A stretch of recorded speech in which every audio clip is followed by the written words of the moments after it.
Welcome to Wholesale Hotties, a place where ladies in real estate are talking about real estate. I'm your host and MC for the evening, Sharon Lee Smith, here together with my co-host, Donda Molinex, and Monique should be there soon, I'm sure.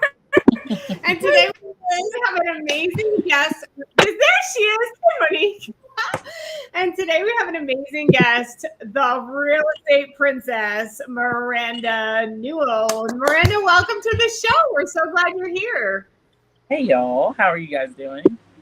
Great. Good. How are you? So, Good. Miranda, you got started. You came on the scene in real estate in my world anyway, probably about 2 years ago. So I'm guessing you got started about. It hasn't even been 2 years. No way, girl. Okay, it feels like 2 years in my world, but Miranda came on the scene. It will be in July. Okay, so about that, she came on the scene as a wholesaler, and she took this area by storm.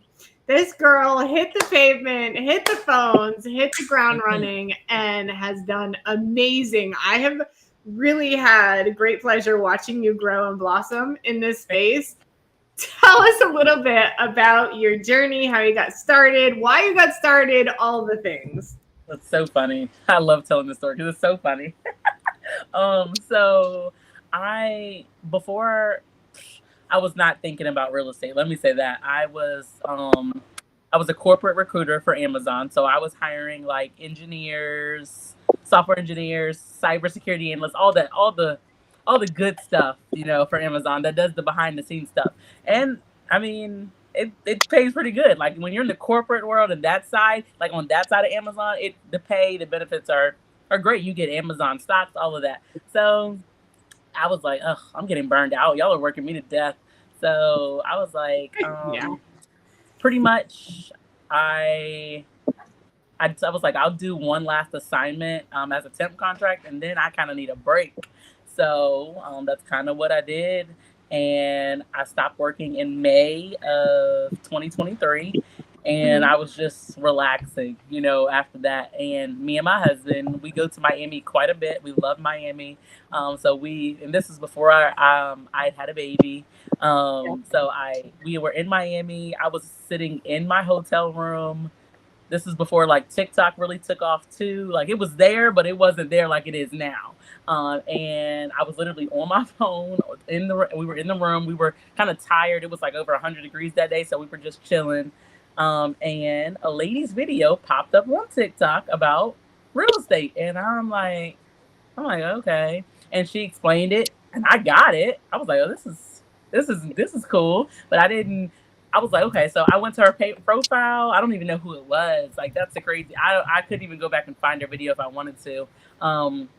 And she was like, it's wholesale real estate. This is how she did this. So I watched all her videos in like an hour. My husband was calling my name. And I'm like, listen, I'm trying to rabbit hole. Yeah. I'm trying to, yeah. So then I got off TikTok and went to YouTube, and I just typed in wholesale real estate. So Jerry Norton popped up and whatnot. Right. So I'm like, okay. So I'm watching some of his videos, and I'm like, he explains it pretty simply too. So I'm like, huh. So I was telling my husband, look, I love vacation, but I'm ready to get back home so I can try this. So I can do this thing. On the way back, and we drove to Miami that time. On the way back to Virginia, I was going down a rabbit hole. I was like, okay, as soon as I get home, I'm gonna do this. And this was in July, by the way. So in July, the very, very beginning of July. So got home, and like 3 days later, I'd had my first property under contract. And Here we are. Here we are. Around 3 days. Yeah, here we are. That was super easy.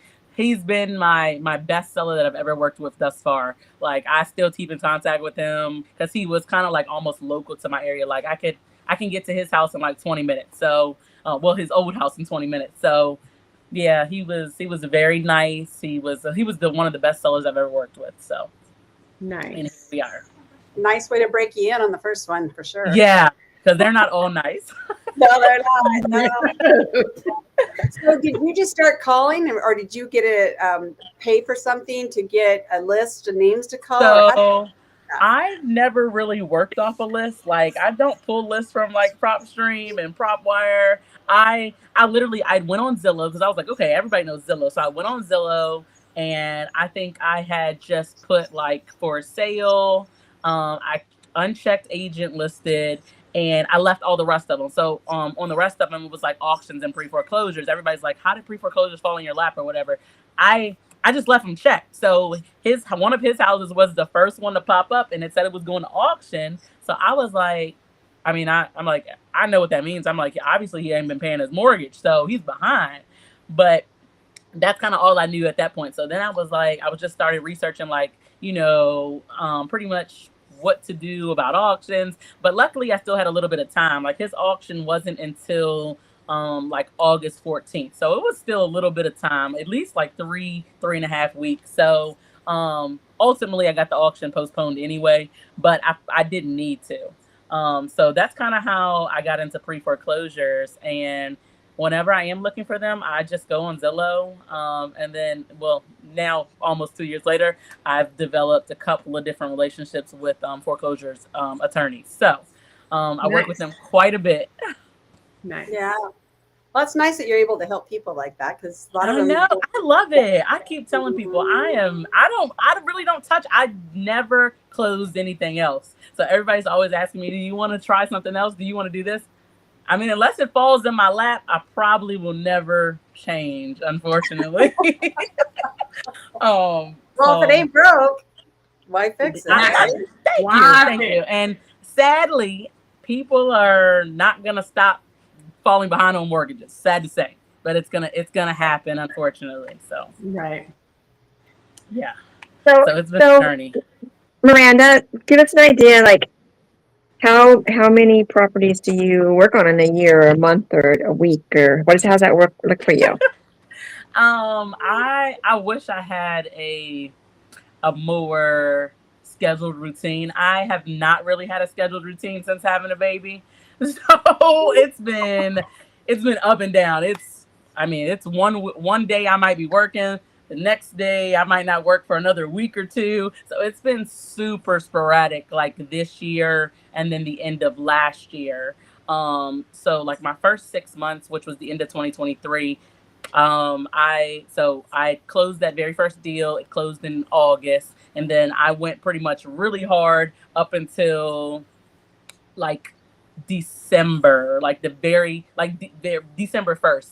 I had closed a 6-figure deal in on the Thanksgiving of 2023, and then wait.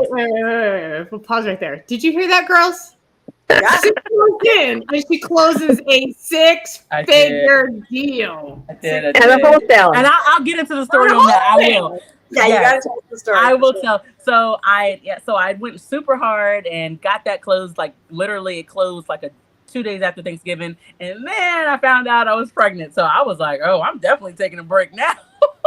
So December I did not work at all, and it was my birthday month. So I was really just telling me and my husband were like, listen, we're going to vacation here. I don't feel like working. I just closed a 6-figure deal. And I have savings anyway, so I wasn't worried at all. So then January came along. I did close another deal, kind of fell in my lap. It was super easy. And then I closed I think maybe 2 more. And then I took my daughter on our last cruise as just me and her and mom, basically, before she became a big sister. So that cruise that happened at I was 23.5 weeks. At 24 weeks, my life had just upended and I got admitted to the hospital until delivery. So 2024 was crazy. And I stayed in the hospital. Well, I would have stayed to delivery, but my child had other plans and came 11 weeks early. So he stayed in the NICU for 2 months. I obviously didn't work. I was like, I can't focus on work. We're back and forth between the NICU every day. So he came home in August. We were just getting settled into being a mom of 2. So it was completely different. My husband settling in, all that stuff. So really like October-ish, is when I really started to get back into kind of me, my groove, and all that. And then I said, 2025, I really gotta get back into my routine. And that's what it usually looks like is me like cold calling, running properties, running numbers, like pretty much every day of the week except the weekends, but like between like 9 and 12. So like the morning time. My 7-year-old's in school. The baby, he's usually sleep, or if he is in his like high chair or bouncer, he'll really just be quiet, honestly. So that's kind of my routine, and that's what I've gotten back into. And then I also do it also in the evening. So like this time, so between like 4 and 8 is when I cold call more and whatnot. And then pretty much the process repeats. So yeah, that's kind of my daily schedule. Well, glad to hear your little boy was fine. So yeah. I'm forever indebted to our NICU team. I say that they are the best. Shout out to Riverside. So I love them to death. But yeah, they were great. Awesome. They were really good. But yeah, so you don't get to stop there. Let's hear about this 6-figure deal, girl. I will. It's crazy because it's so funny. I think I maybe I posted about it maybe briefly on my TikTok, but I was on Zillow and I saw a property. It was in Lorton, Virginia. So I don't know if y'all are familiar with Northern Virginia, but the property values up there it's crazy. Like your houses where I live are selling for normal prices. Houses up there are selling for like triple. Right. So Northern Virginia is a very, very, very high ticketed area. So I had found a condo, did just a little bit of research, found out that both owners were deceased. So dad and mom were deceased. They had 2 sons and whatnot. One of the sons, I didn't know this for sure yet. One of the sons lived in Atlanta, and then one of the sons said that he lived in Lorton. I didn't know if he lived at the property though. So I'd actually told my students, I was teaching a wholesale class, and I told my students, I was like, yeah, y'all, I found a really good property. It's a huge spread. I'll let y'all know if I get it. So one of my students actually lived in Northern Virginia. So I was like, listen, you're learning. How about instead of me, how about you go and you check this property out for me? So I was like, if it closes, I'm going to pay you this. So he was like, okay, cool. So I go, I tell him, I was like, this is the person's name, blah, blah, blah. Just kind of see if he answers. And if he answers, just be like, here's my boss's number, call her. She wants to buy your house. She knows it's going to auction, blah, blah, blah. So he was there. He knocked on the door and nobody answered. Nobody answered at first. And then he was about to walk away. Finally, somebody came to the door, which was him. And he was like, yeah, I've only gotten like one other offer. And it was like, it was super lower. It was lower than my offer. I was like, oh, okay. Which is odd because honestly, I mean, if I absolutely wanted to or them, we could have offered way more. But so I was surprised to hear that my offer had beat the only other offer that he got. So he had me and him had connected, and I was like, listen, can you get this contract signed? Get out. Oh, she's fine. Oh my God. I was having a good time watching her. Go ahead. Look, any other time while I'm in, this is my old room when I was a kid. Any other time, she would never come in here while I'm working. So I'm surprised she's there. She sees I'm on the phone. So I was like, hey, I need you to get this signed as soon as possible, blah, blah, blah. Not to mention this property, he went there on a Thursday. This property was going to auction on a Tuesday. So he went there on a Thursday. He signed Thursday night. I did get it to the foreclosure attorneys Friday, but after that, it's the weekend. So I'm like, so I'm at this point, I'm like, I'm sweating, honestly. I'm sweating. I'm like, oh my God. I'm like, if I lose this, I'm going to scream. So Monday gets here, and And I talk to this attorney all the time. He actually, like, he's my go-to if I have a property with this company, because he was great. Like, he was messaging me at 10 o'clock at night, way beyond hours. So he's great. So Monday came, he was like, listen, we've sent the documents to the lender. They haven't got back to us. I'm like, shit. I'm like, listen, y'all have the paperwork, postpone it. So I'm like, so I'm literally sweating. So I get the son on the phone. I'm like, listen, can you send me a statement? Because now I'm curious on what your past due, like what your arrears is. So I'm curious. Hold on. Hello? Okay, hold on. So I'm curious on what the arrears is. And he sends me a statement.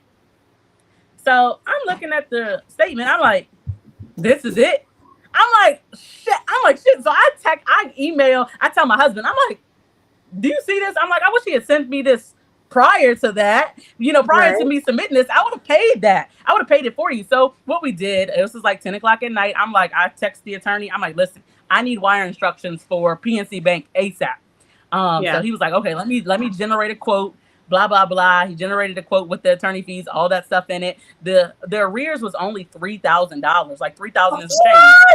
Yes, and this property, like ARV is like 860. This property ARV is 860. So I'm like 3,000. So even with the attorney fees, it was like 5,000, like 5,700, 6,000. Cool. So me and my husband, we wired 10 just to be safe. Just to be safe. We wired 10. It got there. They confirmed that it got there. The next morning. This is Tuesday morning now. We still have not heard anything. Even though we paid the arrears, we still haven't heard anything. So I was like, it's the sale was at 10 o'clock. I'm texting the attorney. I'm also speaking to another person at the company. I'm like, listen, we paid the arrears. I haven't heard nothing about my postponement anyway with my purchase and sale agreement. What's going on? She's like, she said, this is like at 9, and that's crazy because I still have the emails in my email. I always laugh at them. This is like 9:53-ish. She's like, we still haven't heard anything. So 10 o'clock gets here. Now, like I said, I teach my students that. So I pay attention to auction.com. Now, if you sign up for alerts on auction.com, it'll tell you when stuff is cleared for sale. Like usually if you save it as a property that you saved or whatever, it'll tell you, okay, blah, blah, blah address is cleared for sale. If it doesn't send that notification, it's probably because it's postponed normally sometimes, or sometimes they get a late start because I have seen that too. So I'm holding my phone in my hand. I'm like, okay, I don't see no notification, but I also don't see no email from them. So it's like 10:02. 10:07. I'm sweating. I'm like, oh my God, if they auction this property off and I sent my money, I'm gonna be so mad. Finally, at 10:20, he emailed me and said, you have 60 days to close on the property. I was like, I don't need 60. I need like 10, really. And then I had closed on it literally like November 26th, so a day after Thanksgiving weekend, and it was like $160,000. And hold on, let me go grab my baby because he's crying. Okay, all right. Holy wow, what an amazing story! I know, but I still want to hear more. Like, if she already had the buyer lined up, or is this? Because it sounded like it was kind of towards the beginning of her. I've got to be traveling, lady, so I'm going to put you on mute, but I'm going to take you with me. Okay. Where are we going? To a meetup, right? I have a meetup to go to for real estate to meet some more dynamic individuals, so I'm super excited. Yay. Okay, cool. Oh, look at that little munchkin.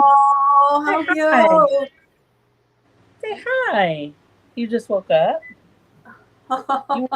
You were with Nanny. So yeah, that deal stressed me out. I swear that I would never ever like come down to the wire when it comes to auctions ever again like that, because it was stressing me out so bad.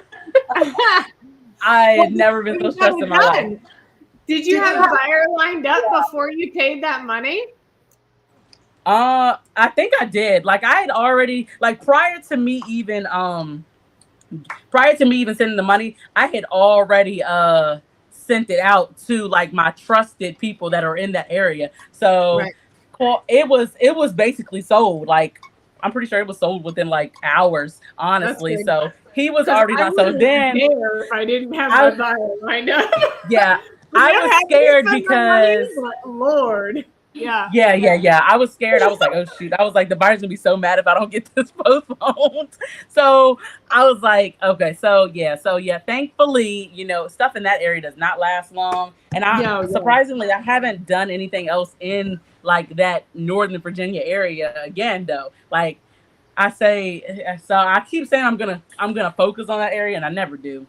I never do. It's just something that just popped up. That's all it was.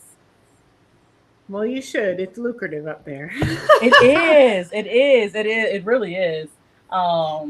And You mentioned a few times that you were teaching that you had a student go. So tell us about you. When did you start teaching this? Like, cause you were new yourself. So like, you were just I was. I gotta tell others like from the mountain. Pretty much, like I have a personal Facebook, and I don't know if I have you on my personal Facebook, but being my personal Facebook, I have like the max friends. So I wasn't really posting that much, Oh, stop it.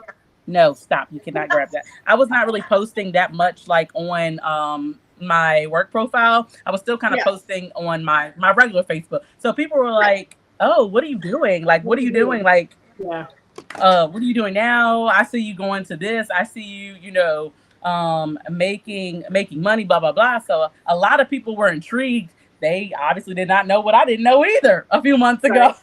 Right. So then I was like, well, I love TikTok. I was like, let me make me a work TikTok page. So I made that, and people started, cut that down. People started messaging me, blah, blah, blah. So then I was like, okay, let me try it. Because I already don't have enough time, but let me try it to see how it goes. So my first class was great. Like I love my first class was probably one of my favorite classes. It's obviously, without Michael, I say, damn, I might not have had my deal because I couldn't go to Lorton. So I always credit that class as one of my favorites. And pretty much the layout of that is it's 8 weeks, and we have live class on Wednesdays and Thursdays at 7 p.m. Eastern Standard Time. And then I use the Kajabi platform, so sessions are recorded. So in case you do miss it or whatever, you can always go back to see what me and the class talked about. And it's just the basics into wholesaling. So it's nothing fancy. It's just what I've learned thus far, what it is, how you do it, how you can find buyers, blah, blah, blah. Very simple, very basic. And I've had 5 classes. So it's not like every month, because I just don't have the time to do that or the bandwidth to do that. So it's been kind of sporadic. It's like every 3 to 6 months and stuff like that. Nice. Put that back on. And bring me my phone. No, you have your own phone. Well, my phone stays in here. So that's pretty much how the class goes. And I'm in a class now. And what's today? Today is Thursday. Normally I would have class, but 3 of the people that are in there said that they would not make it. So I was like, you know what, I was like, I got something else to do anyway. So let's just reschedule for next week, which worked out perfectly. Yeah, awesome. So thank you. Yeah. So that's pretty much how the classes go. I said I was gonna have another one in July, but depending on my schedule, who knows? Because I'm now that I'm kind of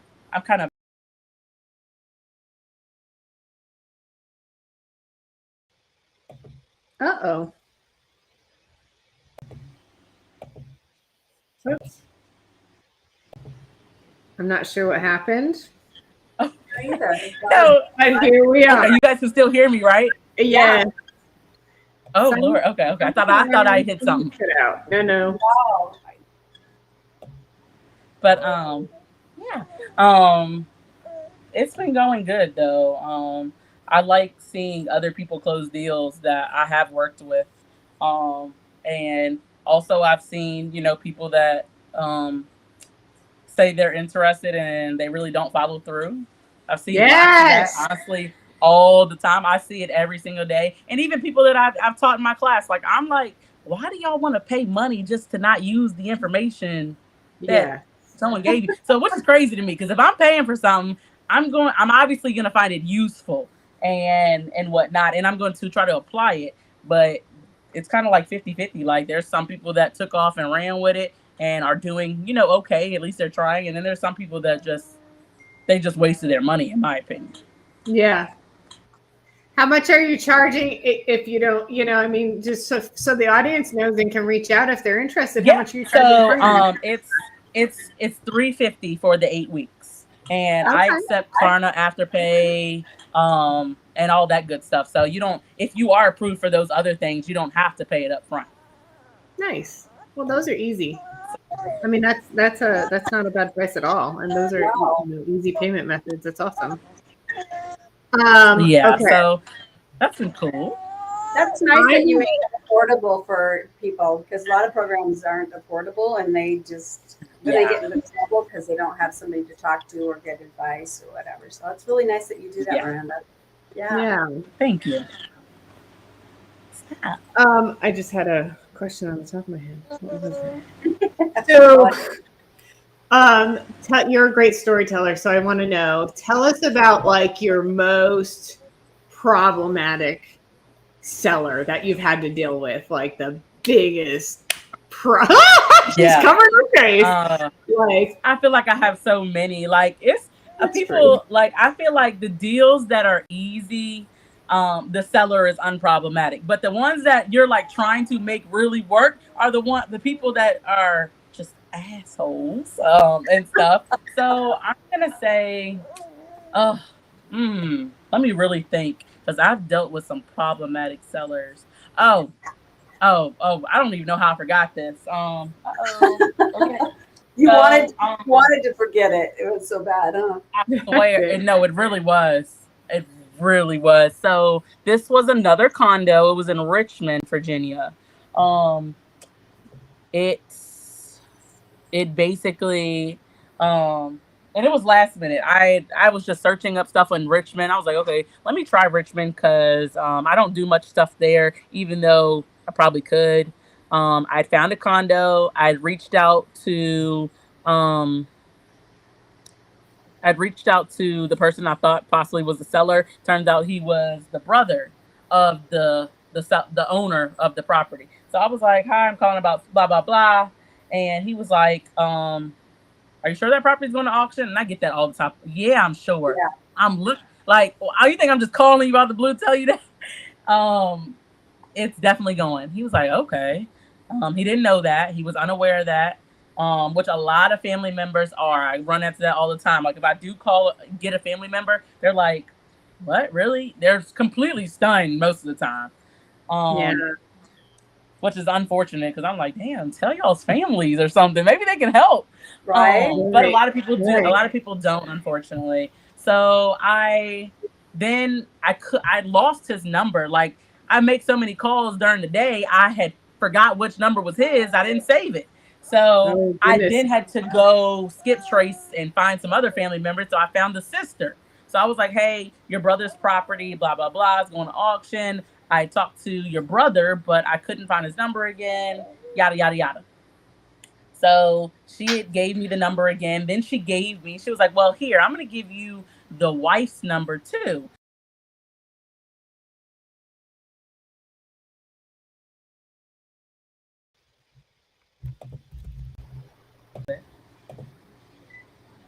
Sorry about that, Miranda. I'm not sure what's happening. It's okay. It's okay.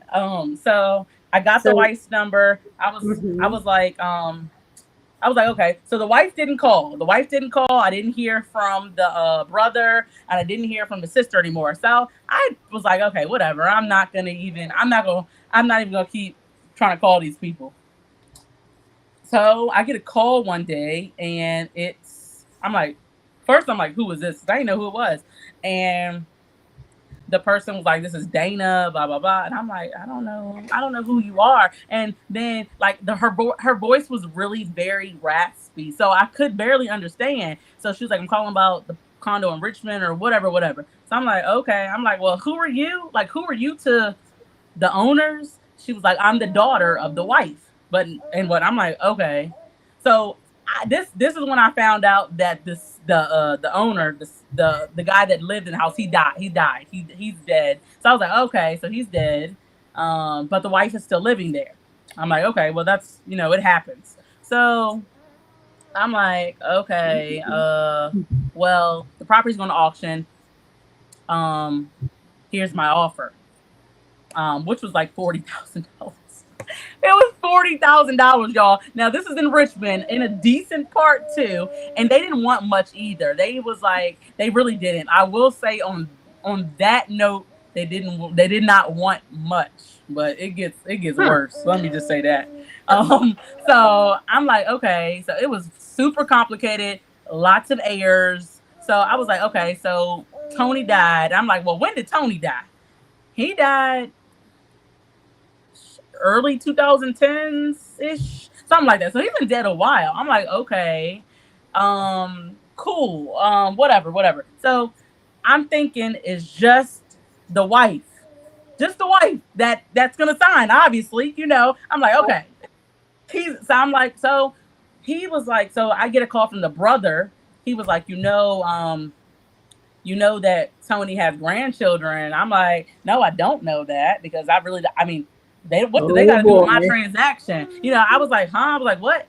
So come to find out, Tony Senior, the deceased owner, died. Then he had a son, Tony Jr. He died, and guess what? His heirship passed to his damn children.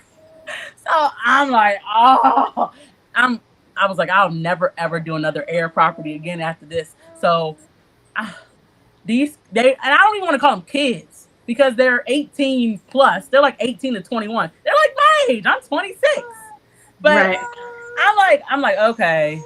So I'm like, so once title gets whiffed of that, and then I was like, yeah, stop. What do you want? There's 3 different heirs plus the wife. Now I have to get signatures to close from them. They weren't trying to sign because they didn't want to. One of the grandchildren wanted to keep the property and wanted to kick the wife out. Oh. I'm like, so I'm like, these people don't listen to reason. I'm like, listen, your grandfather was married to this lady in this property. You were never thinking about this property until you found out this was happening. Nor did you help her try to catch up the payments. Just saying. I'm not trying to get in y'all family drama, but it was right. And it was a mess. And Miss Deborah is her name. Monroe, come here. Miss Deborah, she was a nice lady. Really didn't know what was going on half the time, honestly. So that's why her daughter was helping her, the one that originally called me. Get his passy from me over there. Dana was just complicating everything else. Like, apparently the family did not like Dana. They did not like the daughter. They were saying that she's a meth head. They have over like 100 cats in the property.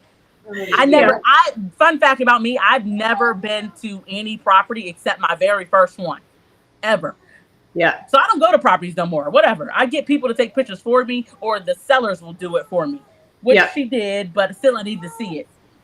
Right. So it was just bad blood between Dana, the grandkids, all of them. And then you got Tony, the son that died. All his children are not by the same women. So his baby moms was getting in it. Both of them. It was a whole mess, y'all. I'm so serious. It was stressing me out. I was like, oh my God.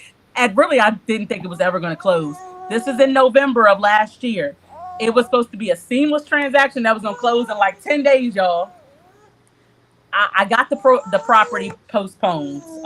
Actually, no, I didn't even get it postponed. My buyer, thankfully, godsend, he sent money to pay the arrears, because it was only like $9,000. He was like, okay, whatever. I'm gonna pay it because it's gonna come off the amount in the end. So which was fine. He was super good about that. Paid that, but Dana started being shady to the point where I was like, wait, I'm like, hold on. He ain't paid this. Do they think they can stay? Like they think that our contract doesn't matter? So it's stuff like that. Like she would ignore me. She would not respond to text or calls. Like she did not respond to text or calls like a whole like 3 or 4 days after this was paid. So I was like, what the heck? I was so pissed. I was blowing her up multiple different numbers. I'm like, lady, you do know that you can't do this. So, and I'm like, you're not even the seller. Like, this is your mom. But people kept saying that she was kind of like manipulating her mom and that she would take her mom's phone. It was just a mess. And they were like, it's probably, the other family's like, it's probably the drugs. So I was like, okay, I can't deal with this mess. So, finally, so granted, before these grandchildren came along, y'all, I was gonna make $106,000. Another six figure, $106,000. Like literally, the condos in this area, the ARV is like $260. I got it for $40. I sold it to my buyer for $146. Yeah. So it was gonna be. I was like, oh, this is perfect, right in time for Thanksgiving. Did not close on Thanksgiving. So, unfortunately, Deborah and Tony, the wife and the husband, they had a few different judgments and liens that were super old. So that held up stuff even longer. Some stuff was expired, but some stuff it was sold to that person. So tracking down that stuff for the title company that I was using was treacherous. Yeah. So I was having problems with my gallbladder after I had him. Like right after I had him, I started having problems. So January, this is December, still haven't closed. January comes around. I think I had finally I was admitted to the hospital like over like 6 times over the last since I had him because of my gallbladder. So finally they decided to schedule surgery because I was like, please get this thing out of me. I'm gonna die for real. So the day of surgery was supposed to be closing day for everyone. Finally, we had got to a point where what? Moro, is Nanny in there? Yeah. Okay, take her loyal. Okay. I got him. I promise I won't walk him. You better not. Oh, what a good big sis. Okay, go ahead. Tell her I'll be out shortly. I was like, I had to pay basically $50,000. Matter of fact, I think it was more than that. Yeah, it was like 50-ish, 56, 55, something like that. So it basically cut in half to like 49, which is still pretty good. I wasn't really complaining, but I was definitely pissed. I was like, this is just a hot mess. So it was a hot mess. So Deborah didn't want to get. Well, I mean, it wasn't even Deborah. Dana, who was speaking for Deborah, didn't want the grandkids to get more than her mom. The grandkids didn't want Deborah to get more than them. And Deborah is not their grandmother. Like the grandfather had married her later in life. So the family didn't like her, whatever. It was a whole mess. So I had to basically give them all the same thing. So I think I was giving Deborah $13,000. So I had to give them almost the same. They were splitting like almost the same. I'm like, oh my God. And then that didn't even the worst part. Oh no, the worst part.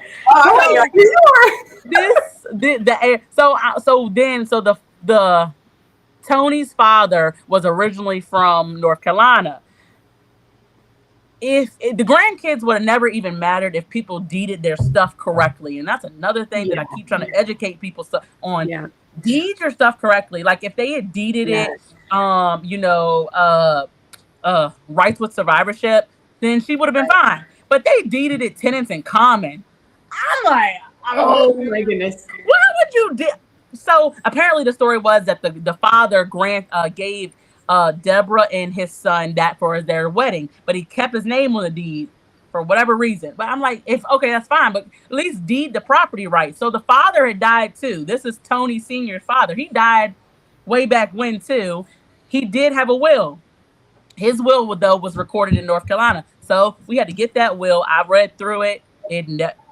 For whatever reason, it never said. His Nene dropped in here somewhere. It's right here. Here. His the will never said, if I die, the property goes to my son and daughter-in-law. It never said that, which I don't know why. If it was got it for your son, because it was deeded over, that it just would, right? Yeah, a lot of people do. A lot of people don't understand how they don't, and they have no idea. Yeah. So I'm like, oh, damn, he never said I'm like, so obviously Dad had a wife too, which was not Tony's mom, his son's mom. So Dad had a wife too. She outlived. Cut the light back on. And bring me my phone, actually. This is the most entertaining episode we've had. Oh my God. So, oh Lord. So the wife outlived the dad in North Carolina. So I learned a lot about heirs and who gets what with this property. I kid you not. So she had 2 children that were not her husband's. Yep. Unfortunately, he left everything to his wife. So her shares passed to her children. So I'm like, we got more heirs. I was like, So that was sending the grandkids and Deborah crazy, because here you have 2 stepchildren that have no relation at all that have rights to this property, which is crazy to explain. But I'm like, oh God, So thankfully, Angela and her brother did not want anything. So I was like, I just need y'all to sign. At the end of the day, I need y'all to sign because I can't close without it. They did not want anything. Thank goodness. Because it would have been a mess. It would have been a mess. And I'm kind of surprised about that, because I thought, like, in Washington State, where I'm from and stuff, the spouse gets it. And they pass it on to whoever or whatever. But it doesn't just like go to all these people like that. I've just never heard of it like that. Mm-hmm. Yeah. You can leave it and not leave it to your spouse, especially if it's a second spouse. Yeah. or if they're not the parent of your children, it gets complicated.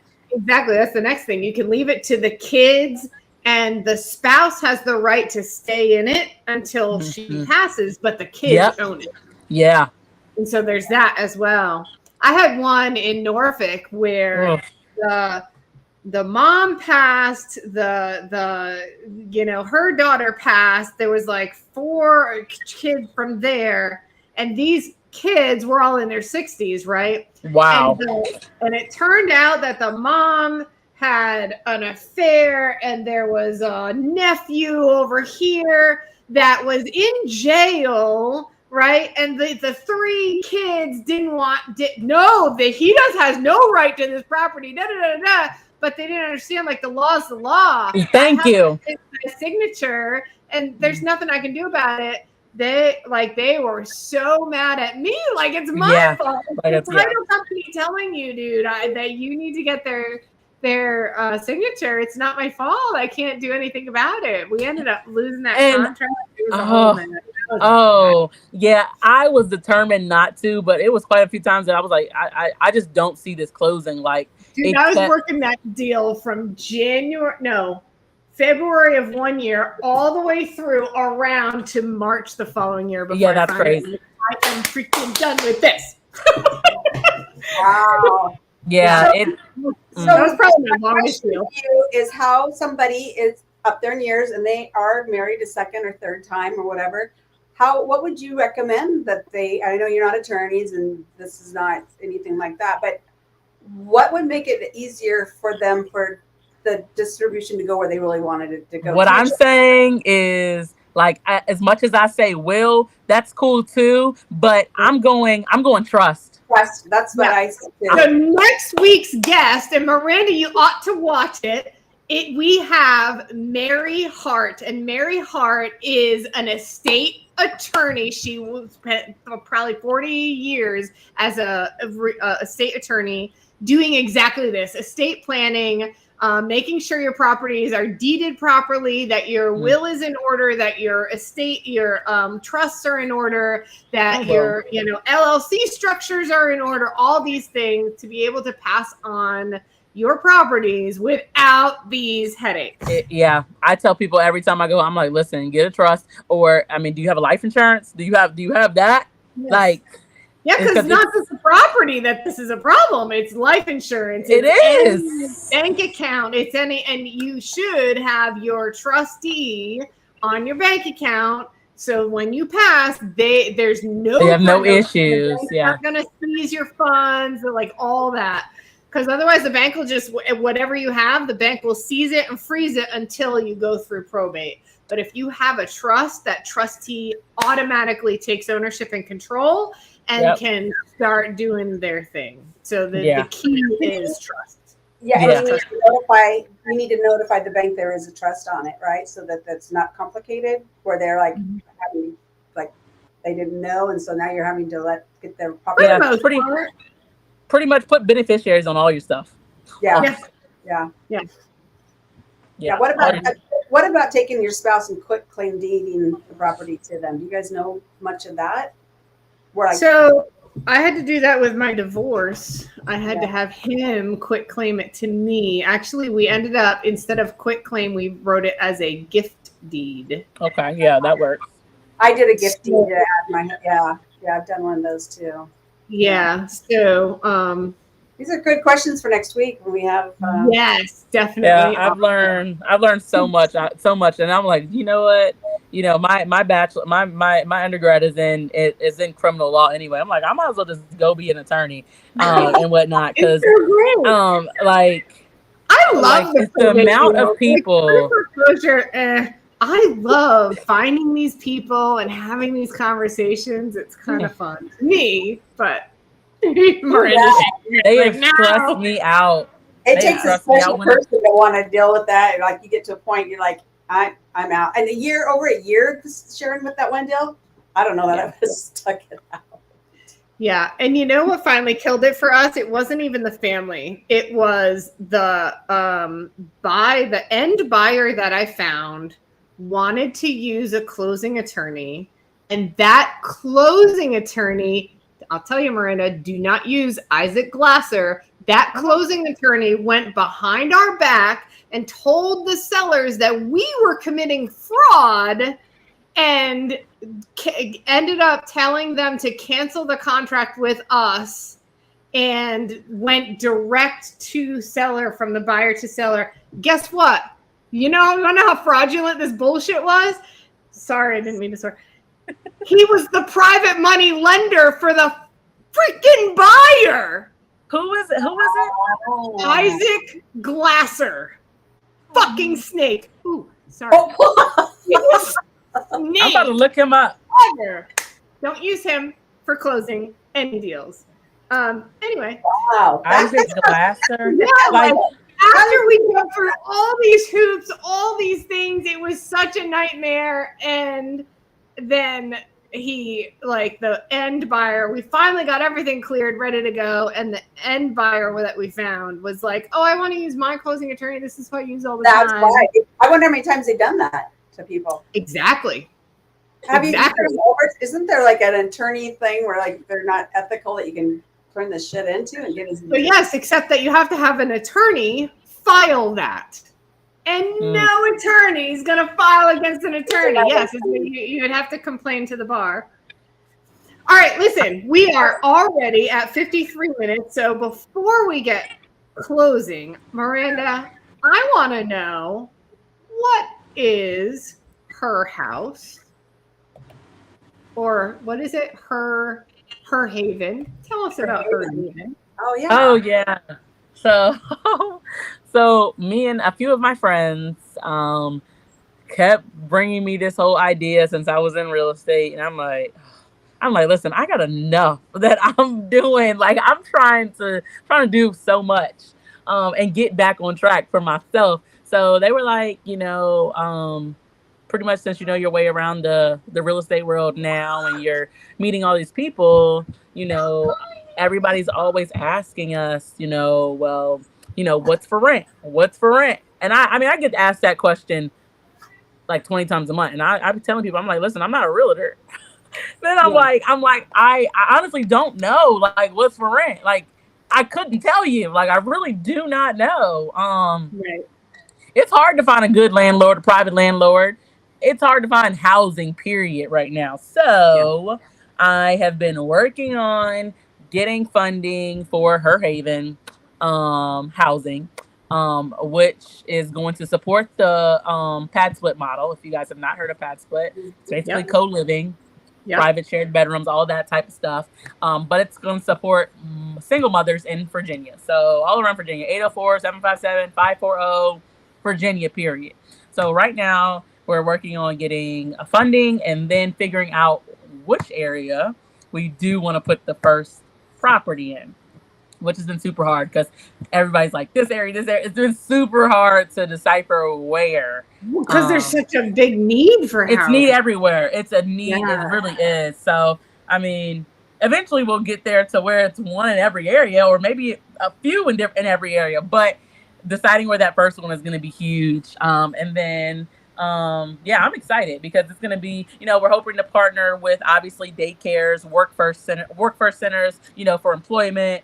Also job resources, but also, I'll have, an advisory board because I really do want it to be fair. Like, I'm sure I'm going to know people that apply because I know plenty of moms, single moms and whatnot. So I don't want it to be, where they're like, you're the owner, you're picking your friend. No, I'm not. So I probably won't even be on the board. Regardless if I sit in, I probably won't even be on the board because I don't want those decisions up to me. At the end of the day, it's it's going to be based on the application requirements, which is it's not going to be similar to like a normal application. It's not going to be like credit worthy. Like it can't be. It's going to be loosely on that because. I mean, a lot of people don't have good credit. I mean, but they may have the income. And sadly, for a lot of these places, you could have one, but you kind of need both. So it disqualifies a lot of different people. So hopefully, that'll take from that. So I'm excited. This time next year, we should be in the almost groundbreaking stages. Nice. It's just I do got to decide on the area. Yeah, I need to figure out where. There's a lot where I involved want as it. well, especially if it's a nonprofit type of a thing. I would love that because, and it's gonna be. I'm excited. I'm excited that I wish I was almost applying, but I'm excited. I'm super excited about this aspect and releasing it and seeing who it helps. So it's been fun. Awesome. Nanny's calling you.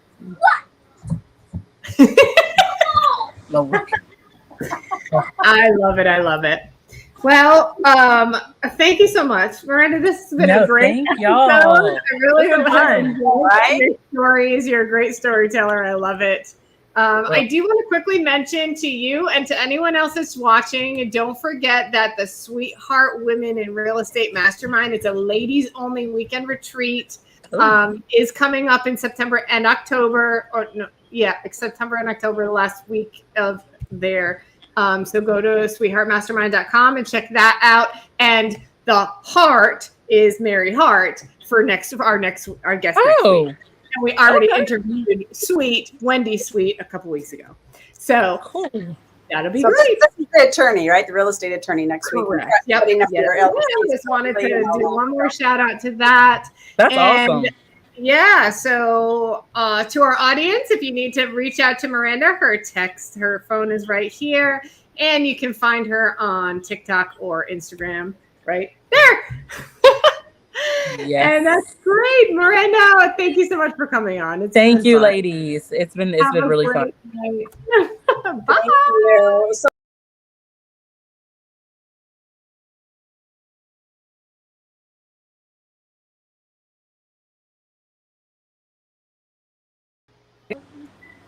You said